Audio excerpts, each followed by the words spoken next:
많은 성도들이 신앙생활 하면서 헌금에 대해서 생각을 해봅니다. 이 사회 속의 어떤 단체도 유지가 되려고 그러면 물질이 필요합니다.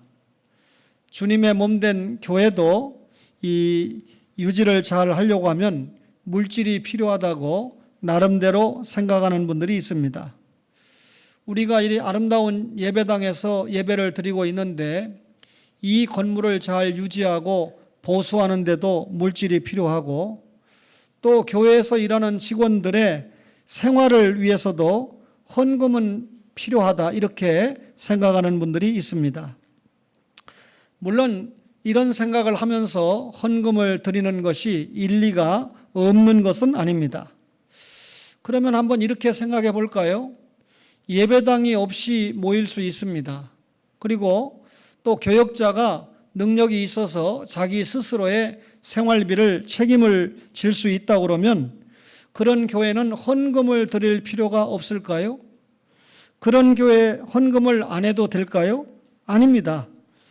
그 교회의 성도들도 말하자면 이 교회당이 없고 교역자가 스스로 생활비를 충당하는 교회라 할지라도 헌금은 당연히 드려야 한다는 것이죠. 헌금이 교회의 유지 관리나 교역자의 생활비 충당을 위해서 드려지는 것은 아닙니다. 헌금이라고 하는 것은 다른 말로 말하면 하나님께 드리는 것, offering to God, 이렇게 말씀을 드릴 수가 있습니다. 어떤 자녀라도 부모님께 은혜를 입지 않은 자녀는 없습니다. 그 자녀가 성장을 해서 자립을 하게 되면 부모님의 은혜 보답해서 부모님께 용돈도 드리고 또 선물도 드리지 않습니까? 가까이 지내는 한 목사님이 평생을 자기가 수입이 있었을 때 부모님께 11조를 드리는데, 어머니가 지금 95세인데 지금까지 어머니에게 11조를 드린대요. 물론 하나님께 11조를 드리고 또 부모님께 11조를 드리니까 자기는 10의 8을 가지고 사는 것이죠. 그런데 이런 모습을 본 자기의 두 아들들이 하나는 군인이고 하나는 직장 생활하는데 여지없이 자기가 출석하는 그 교회에 11조를 드리고 부모님께도 11조를 드리고 있다라고 하는 간증을 하면서 사실은 자랑을 하는 것이죠. 하나님과 성도 사이가 이런 관계 아니겠어요? 우리 성도는 모든 것을 하나님께 받았잖아요. 사실 우리가 가진 것 가운데 어느 것 하나라도 내 것이라고 주장할 수 있는 것은 아무것도 없습니다. 그가 하나님의 은혜에 감사해서 드리는 예물이 곧 헌금이라는 것이죠. 헌금을 드렸을 때 결과적으로 이렇게 드려진 헌금이 교회의 유지나 교역자의 생활비로 쓰인다고 해도 헌금을 드린 목적은 하나님의 은혜에 대한 감사의 표현이다, 그 말이죠. 바울이 기록한 고린도후서 8장 1절에 보면 마게도냐 자녀들에게 주신 은혜 그랬는데, 이 마게도냐 교회는 로마의 핍박으로 말미암아 극도로 궁핍하게 살았습니다. 그런데도 고린도후서 이 8장 2절과 3절에 보면 힘에 지나도록 풍성하게 자원하는 헌금을 드렸다, 그렇게 기록을 하고 있습니다. 그렇다면 이 마게도냐 교인들은 성부의 선택, 성자의 구속, 성령의 인도, 이게 은혜잖아요. 다시 말하면 하나님의 은혜로 뭐 했다? 구원받았다, 구속받았다, 이게 1차로 나오는 거 아닙니까? 이렇게 하나님의 은혜에 감사해서 마게도냐 교인들이 힘에 지나도록 자원해서 풍성하게 하나님 앞에 헌금을 드렸다. 그러면 이 헌금을 드린 것도 하나님의 은혜입니다. 다시 말하면 자신이 하나님의 은혜로 구원받았다는 것에 감사해서 그 반응으로 헌금을 드릴 수 있는 힘과 마음도 누가 은혜로 주셨다는 겁니까? 하나님께서 은혜로 주셨다는 거죠. 따라서 이런 마음으로 헌금을 드리는 성도는 자신이 받은 구원의 은혜를 감사하고 또 그 구원의 은혜에 감사해서 헌금을 드릴 수 있는 은혜도 감사하는 것입니다. 헌금을 드린 목적은 하나님의 은혜에 대한 성도의 감사 표현이다, 그 말이죠. 하나님의 은혜를 깨달은 성도는 그 심령 속에서 자원해서 헌금을 드리게 되어 있습니다. 그리고 참된 그리고 정성된 헌금은 하나님께 드리는 예배의 중요한 요소가 된다, 그 말이죠. 오늘 성경 본문은 하나님께서 받으시는 참된 헌금을 우리에게 설명하고 있는데, 먼저 주님께서 헌금을 드린 사람에 대해서 소개하고 있습니다. 마가복음 12장 41절과 42절에 보면 여러 부자가 헌금을 드리고 또 한 가난한 과부가 헌금을 드렸는데, 가난한 과부가 드린 헌금은 2렙돈, 곧 한 고드란트다라고 설명을 하고 있습니다. 주님께서 순환주간 화요일에 예루살렘 성전에 가셨는데요, 이때 가난한 과부와 부자들이 헌금하는 것을 보신 겁니다. 그런데 주님께서 가난한 과부가 헌금하는 것을 칭찬하셨다는 거죠. 성경을 열심히 읽어보면 주님께서 사람을 쉽게 칭찬하지 않으십니다. 그런데 오늘 가난한 과부가 드린 헌금을 칭찬하신 이유는 그 과부가 드린 헌금이 참되고 신실했기 때문에 칭찬하신 겁니다. 주님 앞에 칭찬을 받은 이 과부가 어디에 사는 사람일까? 이 과부의 이름이 무엇일까? 저도 참 궁금한데 성경에 밝혀주지를 않았습니다. 따라서 우리가 은닉된 이 여인의 이름이 무엇인지, 어디에 사는지 알려고 노력할 필요 없습니다. 예수님께서 마지막에 예루살렘에 입성하실 때 뭘 타고 가셨나요? 나귀를 타고 가셨는데, 예수님께 나귀를 제공한 그 주인의 이름이 누구인가 성경은 밝히지 않았습니다. 예수님께서 이 세상을 떠나시기 전 마지막 만찬을 하실 때 이 만찬을 준비한 사람이 누군가? 우리 같으면 성찬식을 누가 준비했는데 알 텐데 전혀 성경은 그가 누구라고 이름을 밝히지 않았습니다. 여러분, 과부의 이름이 감추어진 것은 헌금이라는 것이 사람에게 드려진 것이 아니고 하나님께 드려진 것이기 때문에 그렇습니다. 헌금을 드리는데 자기를 드러내고 자랑하는 자기 과시의 표현이 헌금이 아닙니다. 헌금을 받으실 분은 오직 하나님 한 분뿐이라는 것이죠. 교회가 종종 우리 교회처럼 헌금을 드린 분들의 명단을 공개하는 경우가 있습니다. 이것도 이 헌금을 드린 분의 이 명단이 누락되지 않도록 하기 위해서 이름을 공개하고, 혹 사람이기 때문에 마음에 드는 시험을 막기 위해서도 공개하는 경우가 있지 다른 특별한 의미가 없다는 것입니다. 여러분들이 드려진 그 헌금을 교회의 재정부를 통해서 잘 관리해야 되고 잘 사용해야 되기 때문에 혹 이 명단이 누락이 됐는가, 빠진 경우가 있는가 살핀다는 것이죠. 자기 이름이 헌금 명단에 있다고 해서 뽐내거나 없다고 해서 위축되는 그런 어린아이와 같은 미성숙한 신자는 없다고 생각합니다. 예루살렘 성전 안에는 13개의 헌금께가 있었는데 오늘 이 한 가난한 과부가 그중 한 헌금께에 헌금을 넣었다, 그 말이죠. 그런데 이 가난한 과부에게 당신이 가난해도 헌금 좀 해야지 하고 강요를 한 것이 아닙니다.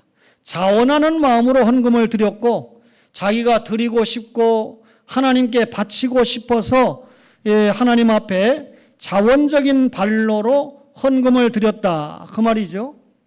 그런데 이 과부가 얼마를 드렸는지 어떤 사람도 아는 사람이 없습니다. 그런데 누가 알고 계신 거죠? 우리 주님은 알고 계셨다, 그 말이죠. 분명한 것은 이 여인이 과부예요.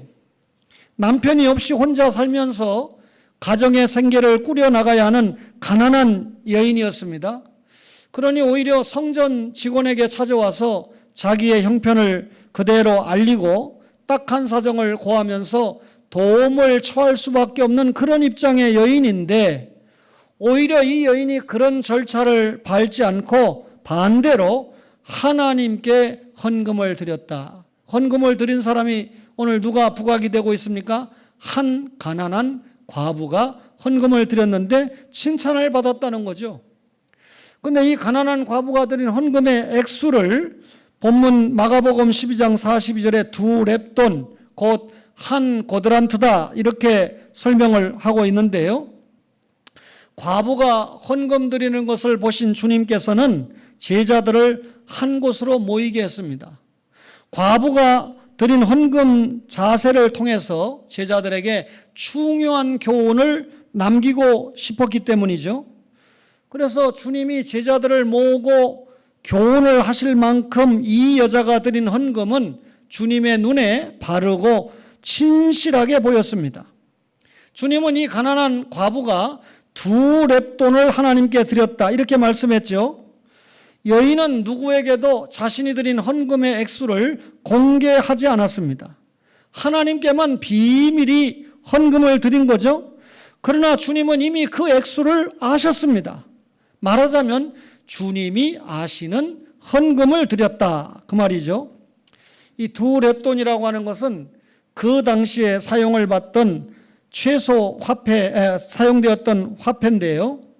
이 렙돈은 작고 아주 얇은 동전입니다. 당시 2렙돈이 한 고드란트에 해당되고, 그리고 4개의 고드란트가 한 아사리온입니다. 그리고 16아사리온이 한 데나리온입니다. 데나리온이 그 당시에 이 건장한 남자의 하루 품삯이라고 생각을 하면 이 2렙돈이라고 하는 것이 얼마나 작은 돈인가. 우리식으로 말하면 요즘 1원짜리 있나요? 1원짜리 혹은 10원짜리 정도에 해당되는 그런 동전이다라고 생각할 수 있습니다. 그 당시에 사용하던 화폐 가운데 가장 적은 단위의 화폐를 드렸다는 거죠.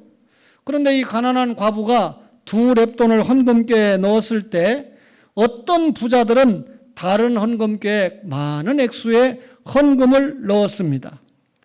부자들이 하나님께 드린 헌금과 그 액수를 비교해 볼 때 과부의 헌금이라는 것은 공개하기조차도 부끄러울 만큼 적은 액수였습니다. 그러나 주님은 굳이 그 과부가 드린 헌금에 대해서 언급을 하셨습니다. 그렇다고 이 설교를 들으면서 부자는 아무리 많은 액수의 헌금을 드려도 잘못된 것이고 과부의 헌금만 참 헌금이다 라고 생각하는 것은 아닙니다. 잘못된 생각입니다. 하나님은 과부와 같은 가난한 사람의 헌금만 받지 부자가 드리는 헌금은 받지 않으신다, 그것도 아닙니다. 본문에서 부자가 드리는 헌금이 잘못되었다고 주님은 설명하신 적이 없습니다.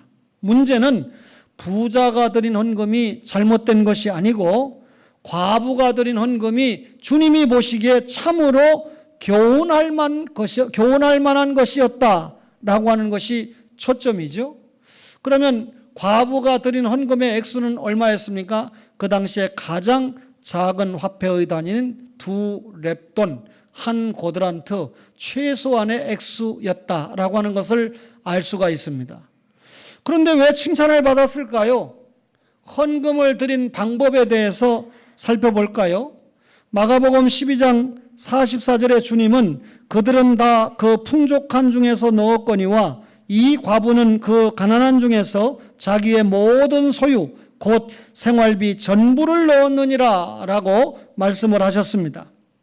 다른 부자들은 많은 액수의 헌금을 드렸습니다. 저들이 바친 액수는 다른 사람이 드린 것에 비해서 부자가 드린 헌금이 거액이었습니다. 그런데 여전히 저들의 집에는 많은 현금이 있다는 거죠. 집에 있는 현금에 비하면 드린 액수는 적다는 것입니다. 그러니까 부자가 드린 헌금은 겉보기에는 많았지만은 소유하고 있는 재산에 비하면 시시한 것이었다, 그 말이죠. 그들은 다 풍족한 중에 넣었다, 이렇게 설명하십니다. 그런데 가난한 과부의 2렙돈은 겉보기에 극히 적고 시시했습니다. 그 헌금은 예루살렘의 성전 재정에도 큰 도움이 되지 못하죠. 있으나 마나한 정도의 액수에 불과합니다. 그런데 이 가난한 과부는 가난하기 때문에 집에 어느 정도의 돈을 남겨두었다거나, 그리고 남겨두고 2렙돈만 드렸다거나, 혹은 자기 주머니에 돈을 남겨놓고 2렙돈을 바친 것도 아닙니다. 그녀의 집에도, 그리고 이 과부의 호주머니에도 단 한 푼의 돈도 남겨지지 않았습니다. 말하자면 그녀는 생활비 전부를 몽땅 하나님께 드렸다, 그 말이죠. 여러분, 이런 말씀을 주님께서 하셨을 때 잘못 이해하셔가지고, 그러면 모든 부자들도 집에 있는 돈이 얼마가 됐든지 간에 모두 다 하나님께 드려야 된다, 이렇게 주님이 말씀하지 않았습니다. 주님께서는 참되고 바른 헌금은 헌금 액수에 많고 적음에 있다는 것으로 말씀하지 않고 그 헌금을 드린 사람의 마음에 있다라고 말씀하고 계신 겁니다. 가난한 과부가 그녀에게 있는 모든 돈을 하나님께 드렸다라고 하는 것을 우리 주님은 그녀의 마음 전체를 하나님께 드렸다, 이렇게 받아들이신 거죠. 다른 사람들은 자신의 마음을 하나님께 드리지 않았습니다. 오히려 많은 사람들이 헌금으로 하나님의 마음을 얻으려고 합니다. 한 주간 내내 하나님의 뜻대로 살지 않고 그릇되고 방종한 생활을 한 후에 많은 액수의 헌금으로 보상을 받으려고 하는, 그리고 그 헌금으로 하나님의 마음을 달래보려고 하는 태도를 갖습니다. 이런 사람들은 세상에 충성하고 하나님께 충성하지 못했던 죄를 많은 액수의 헌금으로 보상하려고 하는 그런 자세를 보입니다. 여러분, 이 세상은 기독교 국가가 되면 안 됩니다. 기독교적 국가가 되어야 됩니다. 이유는 예수님께서 이 세상에 오신 것이 기독교 국가를 만들려고 오신 것 아니고, 또 국가를 교회가 세운 것이 아닙니다. 하나님이 일반 은총의 산물로 국가를 세우셨고 특별 은총의 산물로 교회를 세우셨기 때문에 교회가 국가를 세운 게 아닙니다. 그리고 국가가 교회를 세운 것이 아닙니다. 정교 분리 원칙이 돼야 되죠.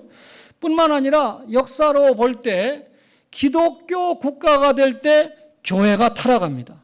복음을 변질시킵니다.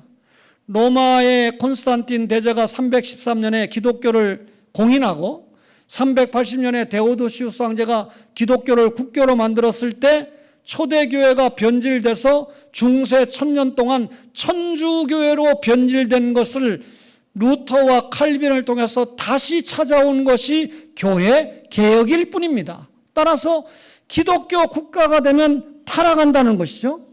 따라서 우리는 기독교적 국가가 되어야 되는데, 기독교적인 국가가 뭡니까? 정부의 권세나 또 정부의 이 시작이 하나님께로부터 나왔다라고 하는 사상을 따르는 겁니다. 그리고 국가의 통치 원리가 기독교 사상에 의해서 통치가 되어야 된다.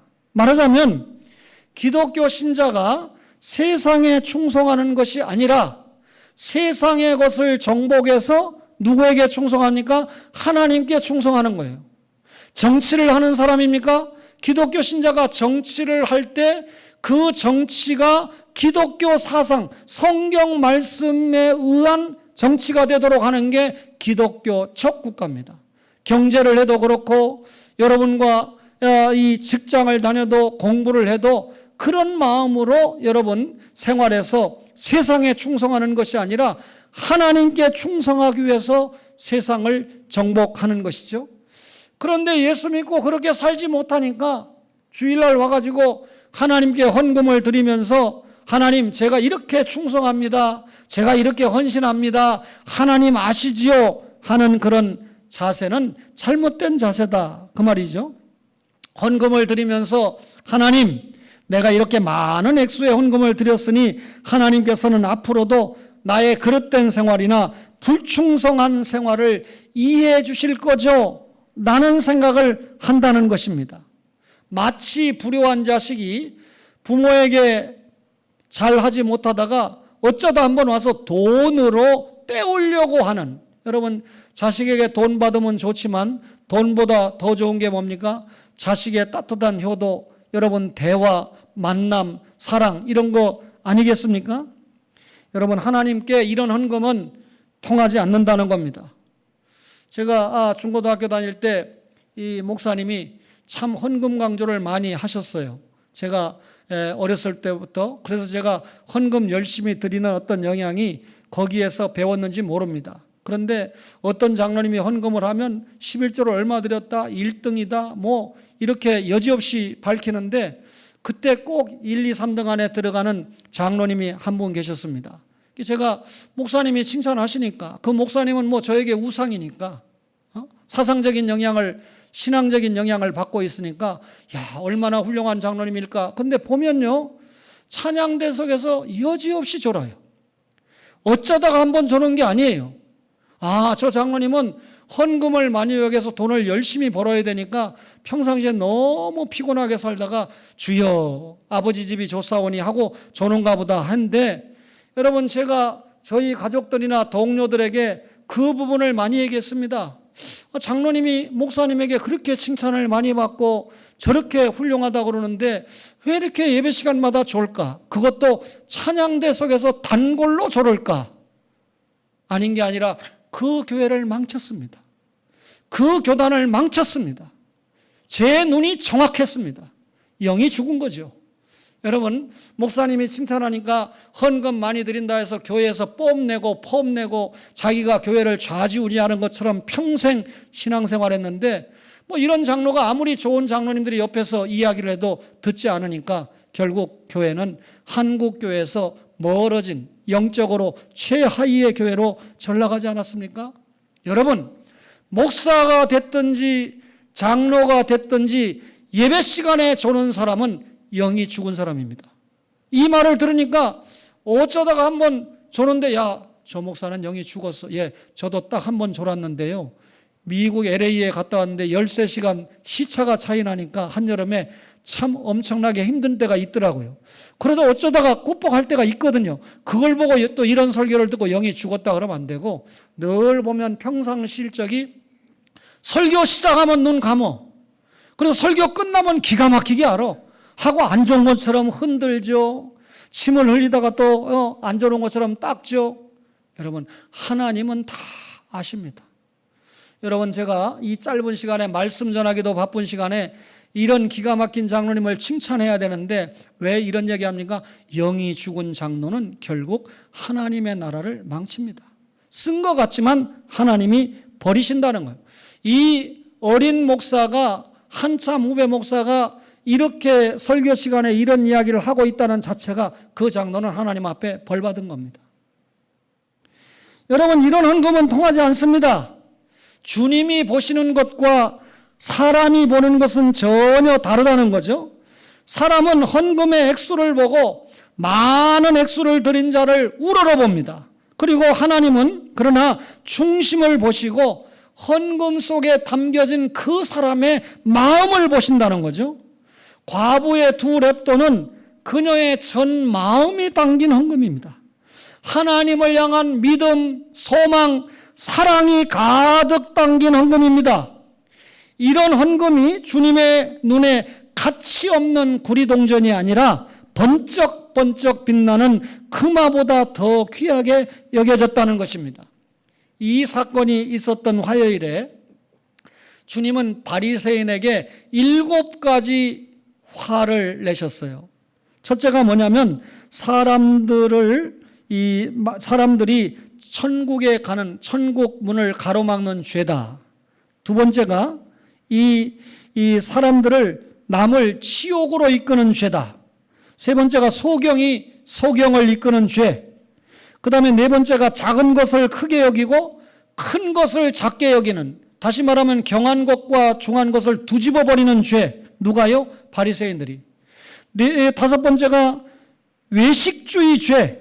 겉은 깨끗한데 속은 완전히 더러움으로 가득 찬 죄. 여섯 번째가 중심이 죽은 죄, 회출한 무덤 같은 죄. 마지막 7번째가 선지자를 죽인 죄 하고 책망했어요.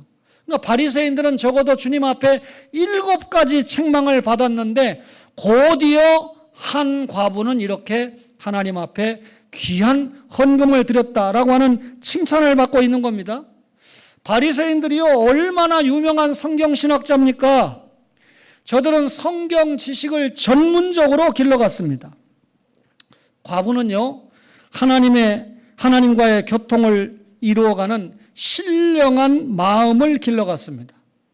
성경 지식을 가진 바리새인들의 마음에는 온갖 외식과 허영과 위선이 가득 찼기 때문에 주님 앞에 책망을 받은 거 아니겠어요? 가난한 과부는 성경에 대해서 전문적인 지식이 없었습니다. 그러나 바리새인들이 따라갈 수 없는 참 신앙이 있었습니다. 헌금의 액수가 중요한 것이 아니고 드리는 자의 신앙적인 마음 자세가 중요하다. 신앙관이 바르면 성도의 삶의 자세가 변하는 것입니다. 그 중에 성도의 헌금관도 바르게 된다, 그 말입니다.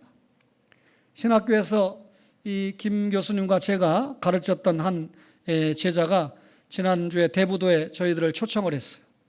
근데 마침 그 대부도 이 펜션의 주인이 황우여 장로님이 다니는 교회 집사더라고요. 세상이 좁지요? 그러면서 자기 장로님 자랑을 막 하는 거예요. 정치인으로 자랑하는 게 아니라 교회 와서 행하는 모습을. 그러니까 바깥에서만 칭찬받는 게 아니라 교회 내부에서도 칭찬을 받는구나 생각했는데, 그때 이 찬양사역 전문 목사가 한 분 끼어들었어요. 그러니까 초대는 저하고 김장진 목사님이 초대를 받았는데, 엉뚱하게 한 찬양사역자가 왔는데 혼자 떠드는 거예요. 근데 보니까 김장진 목사님도 제가 보니까 큰 말씀도 안 하고 계시고, 저도 그냥 아무 대꾸도 안 합니다. 제가 볼 때 그 사람의 중심은요, 내가 이렇게 끝내주는 사람이니까 목사님 교회도 한번 강사로 불러보셔. 확 뒤집어지니까, 아주 영적으로 확 뒤집을 자신이 있으니까 그 얘기거든요. 여러분, 제 눈에 흙이 들어가는 한 그런 강사는 세울 수가 없죠. 참고로 여러분, 박형용 목사님의 제자고 박윤선 목사님의 최고 제자가 누굽니까? 박병식 목사님이에요. 이 자리에서 무슨 말씀을 하셨는지 알아요? 평생을 예수 믿고 목사 생활을 하는데도 단 한 번도 하나님 말씀 외에 꿈이나 환상이나 어떤 것을 내가 외적으로 체험한 적이 없다. 하나님이 말씀을 통해서만, 그리고 성령의 인도로만 나를 이끌어 오셨다. 우리 선생님이 그렇게 말씀하셨는데, 그럼 그 사람은 뭡니까? 꿈만 꾸면 별을 보죠. 주님이 못 고칠 병을 어느 날 갑자기 안수를 하셨는데 벌떡 일어나죠. 그 사람은 뭡니까? 첫째, 거짓말이거나, 둘째, 아니면 하나님이 오실 때 택자인데 예수 잘 믿어야 되는데 이 인생이 나이 먹도록 너무 예수를 안 믿는 거예요. 그러니까 여러분, 이 완전히 어린아이에게 사탕을 주듯이 우리는 말씀으로 상대하는데, 말씀으로 상대가 안 되니까 어떤 그런 체험을 통해서 깨닫게 하는데, 그 체험을 통해서 깨닫고 성장하지 못하면 그냥 누구 말 맞다나 하루아침에 주저앉는 겁니다. 여러분, 신앙생활의 중심원이 뭡니까? 말씀입니다. 말씀이 교육하게 하고, 말씀이 기도하게 하고, 말씀이 전도하게 하고, 말씀이 선교하게 하고, 말씀이 신방하게 하고, 그 말씀이 나를 붙잡고 교회 봉사도 하게 하고 수리도 하게 하고, 그러면 기쁜 겁니다. 그런데 말씀과 성령에 기초한 믿음이 없이 교회 일을 하려고 그러니까 왜 남들은 안 하느냐 짜증하고 불평하고 교회 분란거리를 만들고, 여러분, 교회의 평온을 깨는 거죠. 여러분, 제가 여구역장이나 남구역장 모임에서도 이야기했습니다. 불평할 것 같으면 설거지하지 말아라. 불평할 것 같으면 청소하지 말아라. 불평할 것 같으면 봉사하지 말아라. 여러분, 말씀에 붙들려서 성령의 인도 속에 기쁨으로 주의 일을 감당할 때 주님이 받으시는 겁니다. 여러분, 액수가 중요한 게 아니고, 여러분, 주님은 중심을 보시지 않습니까? 우리의 신앙이 바르면 삶의 자세가 변한다는 것이죠. 신앙이 바르면 헌금을 드리는 관점도 분명히 바르게 됩니다. 과부의 헌금은 자신을 하나님께 드리는 헌신의 표였습니다. 헌금을 드리고 나면 이 과부에게 남는 것은 아무것도 없었습니다. 이 헌금이 삶의 전체를 하나님께 맡기는 표시였습니다. 이 여자가 삶의 전체를 바쳤다라고 하는 것을 우리 주님이 아셨던 것이죠. 그 여자가 집에 돌아가서 저녁밥을 굶었을지 모릅니다. 그러나 분명한 것은요, 굶어 죽지 않았다는 것입니다. 이는 그 여자가 2렙돈으로는 살 수 없었던 많은 것을 하나님께서 이미 준비해 주셨다라고 우리가 생각할 수밖에 없지요. 많은 사람이 부자가 되면 헌금하겠다. 저도 이 많지 않은 이 목사 생활에 30여 년 하고 있지 않습니까? 많은 소리 들었어요. 목사님, 제가 이렇게 사업이 잘 되면, 좀 형편이 풀리면, 부자가 되면 이렇게 헌금하겠습니다. 한 번도 약속을 지키는 사람을 만나보지 못했습니다. 여러분, 인위적인 수단으로 목회할 수 없습니다. 저는 하나님 중심, 성경 중심, 교회 중심으로 하나님의 은혜를 의지하면서 지금까지 달려오려고 애를 썼습니다. 여러분, 하나님 중심, 성경 중심, 교회 중심이 어떻게 이루어져요? 그 교회 담임 목사가 어떤 신앙과 어떤 신학으로 교회를 이끌어 가느냐가 판가름 나는 거 아니에요? 감리교 신학을 공부했으면 감리교회가 되는 거예요. 장로교 신학을 공부했으면 장로교회가 되는데, 그것도 한신대학을 졸업했으면 자유주의 목사가 되는 겁니다. 그러나 고신에서 공부했으니까 여러분 개혁신앙과 개혁주의 목회를 하는 거 아니겠습니까? 따라서 그 목사의 신앙과 신학이 너무 중요하다는 거죠.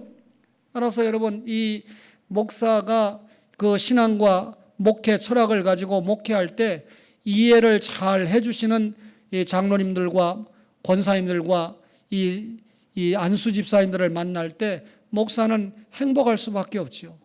여러분들이 저를 가장 잘 이해하는 방법이 뭡니까? 설교죠. 그 다음에 생활이죠. 그리고 여러분들이 부수적으로 또 알 수 있는 것 가운데 하나가 제가 공개하는 일기지 않습니까? 이 좋지 않다는 사람도 한두 명 있지만 좋다고 하는 사람들도 꽤 있고, 제자들은 또 이렇게 해서 배운다라고 하는 사람들도 꽤 있는데, 어쨌든 생활의 고백 속에 있는 그대로를 적어 나가는 것이 저의 양심입니다. 엊그저께 국민일보에서 가장 훌륭한 목사는 책 읽기와 글쓰기를 잘하는 목사다. 아주 제가 공감하는 부분입니다. 그 책에 당연히 성경이 들어가겠죠. 열심히 읽고 열심히 쓸 줄 아는 목사가 훌륭한 목사다. 제가 훌륭하다는 게 아니라 공감을 많이 합니다. 평생 설교를 전하는 목사가 무슨 위로의 글 하나 쓰는데도 밤을 새워야 되고 즉시 적지 못한다면 뭔가 좀 문제가 있지 않겠어요? 그냥 주일날 탁 열어가지고 이게 오늘날 전하라는 주님의 말씀이다 하면 그걸 여러분이 바른 설교로 받아들일 수 있겠습니까? 많은 사람이 부자가 되면 헌금하겠다 아니고, 오늘 이 2렙돈을 드린 과부처럼 현재 이 자리에서 주님께 충심을 드리는 것이 중요합니다. 여러분, 이 가난한 과부가 부자가 되었다면 헌금을 더 하나님 앞에 많이 드렸을 거예요. 하나님께 먼저 자신을 드리는 삶을 계속해서 살았을 것입니다. 자신의 모든 것을 드리는 정성으로 살았을 것이다, 그 말이죠. 우리가 헌금을 드릴 때 형식과 외식을 버려야 됩니다. 남의 눈치를 볼 필요가 없습니다. 뜨거운 감사를 담고 하나님을 향한 우리의 사랑을 담고 하나님께 우리의 모든 삶을 맡기는 믿음을 담아서 하나님께만 헌금을 드리면 하나님이 기뻐 받으실 것이다. 여러분, 이 성숙한 성도가 드리는 헌금은 구령을 위해서 사용이 돼야 되죠. 예수 믿지 않는 사람을 예수 믿게 하고, 또 양육, 믿음이 연약한 성도를 믿음을 바로 세우는데도 우리가 헌금을 사용하게 됩니다. 다시 말하면 하나님 나라 일을 위해서 헌금이 사용이 되겠죠. 주님은 오늘 한 과부의 헌금을 통해서 그 헌금을 드린 사람이 지극히 가난한 과부였다. 그 헌금의 액수가 부자들이 드리는 액수와 비교가 되지 않을 만큼 2렙돈 최소의 헌금이었다. 그러나 그 헌금을 드린 방법을 보면 하나님의 은혜에 감사해서 자기의 모든 것을 주님 앞에 맡기는 그런 헌금이었다라고 말씀합니다. 주님의 제자 바울은 마게도냐 교회의 헌금을 이야기하면서 마게도냐 교인들은 구원받은 은혜가 너무 풍성해서 너무 감사해서 하나님 앞에 예물을 드렸고, 그 예물을 드릴 때 인색하지 않고 풍성하게 자원함으로 드렸다. 이 마게도냐 교인들은 그 헌금이 구령을 위해서 사용되는 것을 믿었기 때문에 헌금을 드렸습니다. 설교하는 목사가 때로는 당회장입니다. 평상시엔 당회장이라는 말 안 써요. 오늘 당회를 모였을 때는 장로님들이 여러 분 계시지만 제가 당회장으로서 당회를 이끕니다. 그렇죠? 이 당회를 통해서 교회의 여러 가지 영적인 일들이 결정나는데, 우리 김장리 교수님이 증인이 되셨지만 우리 장로님들이 늘 교회를 생각하고 주님을 생각하면서 성숙한 모습을 당회에서 보이고 있습니다. 그렇다고 자신의 의견을 전혀 이야기 안 하는 거 아니에요. 이 의견 저 의견이 나오지만 공동의 의견이 이런 것이 좋겠다 하면 거기에 동의와 제청을 하고 기도하고 마치게 되죠. 그리고 제가 초원교회 담임 목사 아닙니까? 당회에서 결정이 난 여러 사항들을 제가 담임 목사로서 한마디로 이 교회를 이끌어가는 거죠. 말씀으로 또 여러분들을 기도하면서 성도를 위해서 담임 목사로서 이끄는 역할을 담임 목사로서 하지 않습니까? 그러다가 재직회가 모일 때는 제가 또 재직회장이라는 직함으로 여러분 앞에 서게 됩니다. 여러분들이 하나님 앞에 드린 그 헌금이, 이 초원교회를 통해서 드려진 헌금이 정확하게 계수가 되고 정확하게 관리가 되고 하나님의 뜻대로 잘 사용이 되고 있는가를 목사가 정확하게 봐야 되는 거죠. 여러분, 이 재정부에서 재정장부도 하나 없고 어떤 절차도 없이 마음대로 쓰고 이래 하면 되겠습니까? 정확하게 감독을 해야죠. 이제 내년부터는 가급적이면 집사님이나 권사님들이 일을 하고 장로님들을 감사로 세워서 정확하게 좀 더 하도록 이 체계화해야 되겠다 하는 생각을 가집니다. 항상 목사는 하나님의 뜻을 살피고 하나님의 은혜에 감사하는 자세로 신실하게 여러분들이 드린 헌금이 사용되도록 노력하는 역할을 감당할 수밖에 없습니다. 사랑하는 초원의 가족 여러분, 오늘 제가 오래간만에 성도의 헌금이라고 하는 제목으로 말씀을 전했습니다. 과거에 고린도후서 8장을 근거로 해서 말씀을 전한 적은 있지만 오늘 주님이 직접 말씀하신 부분을 통해서 여러분에게 헌금 설교를 한 건 처음인 것 같습니다. 어떤 교회든지 헌금 이야기하면 별로 은혜가 안 돼가지고 분위기가 쌀랑한데 그래도 졸지도 않고 주무시지도 않고 열심히 들어주시는 것을 보니까 오늘 이 헌금 설교의 요지가 무엇이다 라고 하는 것을 여러분들이 깨달으셨다, 그렇게 생각합니다. 하나님 앞에 인정받으시고 하나님께 모든 우리의 중심을 맡긴다는 자세로 헌금 생활도 하시면서 하나님 나라에 멋지게 사용받는 초원의 가족들이 되시기를 주님의 이름으로 간절히 바랍니다.